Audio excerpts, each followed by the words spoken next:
If you've been studying Spanish for a while now and feel frustrated every time they have to carry on a conversation with someone, then this video is for you.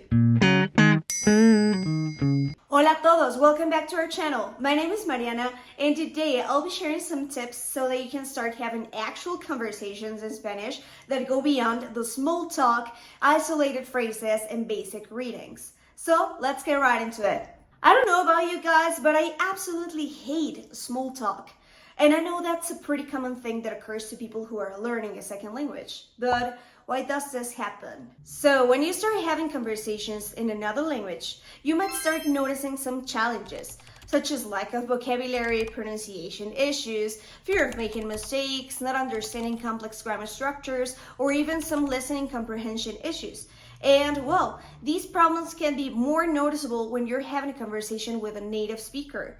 Because yeah, I know that us native Spanish speaking people can talk real fast. Sorry about that, guys. So yeah, people tend to stay in their comfort zone, especially when they face the challenges that I mentioned before. And this creates a vicious cycle because the person is using only the phrases that they know, the grammar structures that they know, the vocabulary words that they know. So if you want to have a more complex conversation, but you're using just the basic stuff, it's basically impossible to have a long and just like a deep conversation with another person. So let me help you tackle those challenges by sharing 10 proven methods that will surely level up your conversational Spanish. Let's begin. Number 1, total immersion. So you need to surround yourself in Spanish, like in all forms. You can look for media in that language. You can look for movie, reading material. You can look for podcasts. You can even listen to conversations in Spanish. The thing here is that you need to be really immersed in the language. So in that way, it's going to be way easier for you to continue learning more and becoming better at it. Just think about a child who's learning their native language. I mean, the kid doesn't know anything about grammar, right? It's not like the baby, it's going to be thinking about nouns and verbs. Of course not.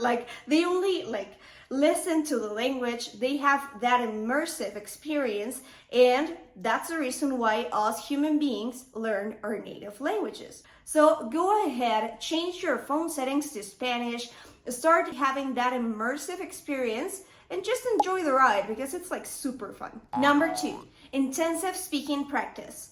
So if you have some friends or family members who speak Spanish, just take advantage of that and set aside some time to practice your Spanish with them. And well, if you don't have any friends or family members who speak Spanish, you can even look for people online. I know it might sound a bit scary, or maybe I'm just old, but you can look for communities of people who are looking for language partners. So you can create that language exchange relationship, and it's going to be super fun because you're going to be sharing the real thing.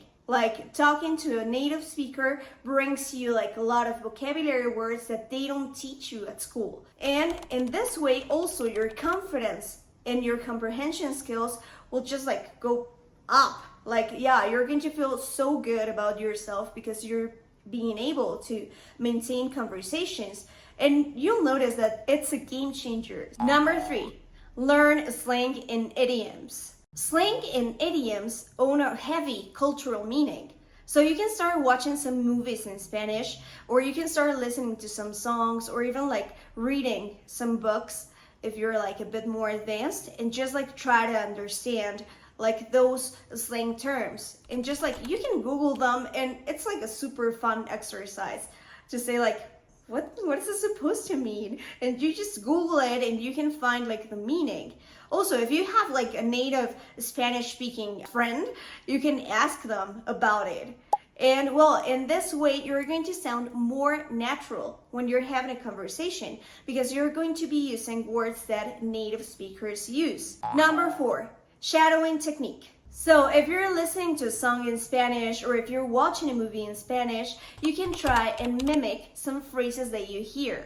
So you can mimic native speakers immediately after you listen to those words. So in this way, your brain will get used to the intonation, to the rhythm, and will understand that structure in a better way. Number 5, try to understand the cultural context. If you start understanding the cultural context behind expressions, gestures, and meanings, like we use our hands a lot, us Spanish-speaking people, right? Or I don't know if I'm the only one, but I think that most of us do.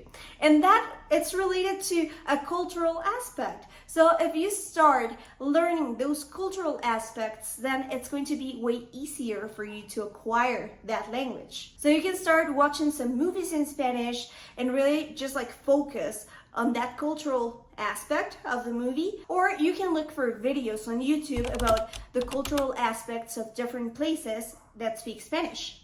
Number 6. Focus vocabulary building. So if your goal is to have more complex conversations in Spanish, especially with native speakers, then you should focus and really prioritize the words that native speakers use on a daily basis. Because yeah, you might know like a lot of fancy words or academic vocabulary, but at the end of the day, when you're having a conversation with a native speaker, you won't need those fancy words, trust me. So you can just look for words that are most commonly used amongst native speakers and start learning them. So in that way, you can expand your vocabulary in a more practical way. Number 7, structured practice. Make sure to schedule some structured practice sessions that focus on real-life situations. For example, ordering food, making small talk, talking about the weather, you name it. But if you focus on the things that you're going to actually use in the real world, then it's going to be way easier for you to be in those conversational situations and knowing like the exact words to say.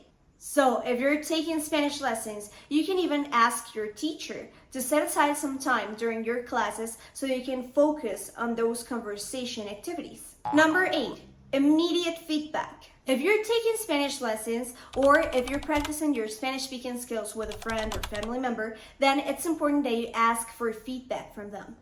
So in that way, if they correct any mistake right away, it's going to be way easier for you to acquire the correct forms. So yeah, go ahead and ask for immediate feedback. It's really useful and you should start trying it. Number 9, regular review sessions and reinforcement. If you're taking Spanish lessons, make sure to ask your teacher for constant review sessions. In this way, you're going to reinforce the topics that you learned and you're going to improve your retention. Because yeah, many students have like a lot of stuff in their heads, but if they don't go through them again, they're most likely to forget the things that they saw in class. So if you have constant review sessions, your brain is going to memorize and remember all of the things that you saw before in class, and you're going to be able to use those structures effortlessly. Number 10, integrated skills development. Make sure to integrate listening, speaking, reading, and writing skills in your Spanish practice. This will help you develop language proficiency and will make the process way more natural. So you can try some activities such as listening to a song and filling in the blank spaces in the lyrics, or even reading a book and talking about that in Spanish with another person. Remember that these 4 skills are not isolated. They're like strongly related. So it's important that you practice them consistently.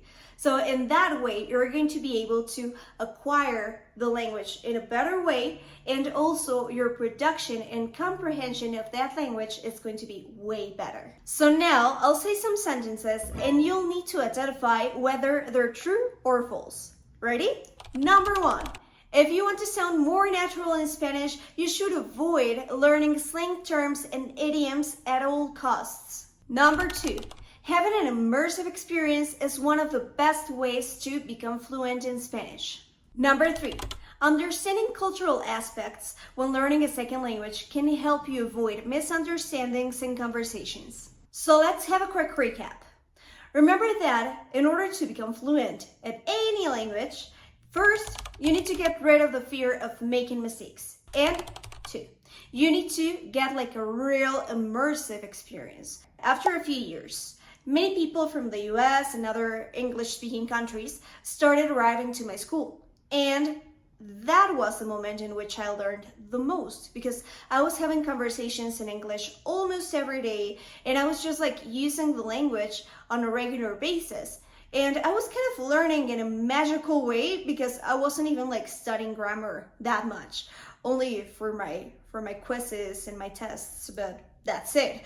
But I started learning some slang terms. I started like talking in that language, just improving my confidence and also the skills, to be honest, to maintain a conversation in that language. And it was amazing, to be honest. So if you want to learn Spanish in a more natural way, it's really important that you try to speak with other people who speak Spanish, because it's a magical process, as I said before. Today, I only gave you 10 methods that you can use to improve your conversations in Spanish. But if you want to know more about this topic, make sure to let me know in the comment section.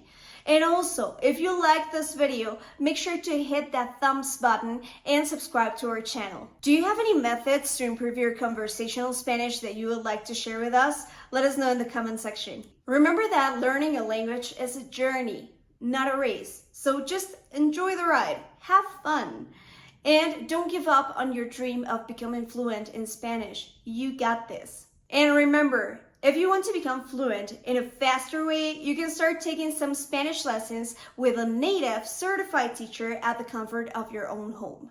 Just check out our website and start improving your Spanish skills today. So that was pretty much it for today, guys. I hope that you have an amazing day and that you found these tips useful.